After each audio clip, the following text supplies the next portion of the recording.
تمرین سوم یا تست سوماتیک مارکر که همون آزمایش آیووا گمبلینگ تسکه که بهش آیووا گمبلینگ تست هم میگن. توی این روش 2 تا انتخاب فرضی رو تصور بکن، مثلا موندن یا رفتن، گفتن یا نگفتن. حالا یکشو در نظر میگیریم، مثلا موندن یا رفتن. هر کدومش رو 20 ثانیه در بدنت حس کن. ماندن 20 ثانیه، رفتن 20 ثانیه.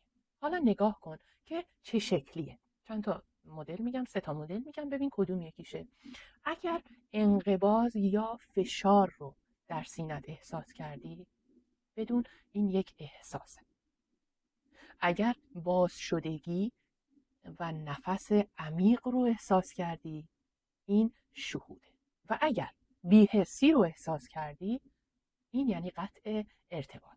دوباره برگرد و دوباره 20 ثانیه رو هر کدوم تمرکز کن و احساست رو احساس کن.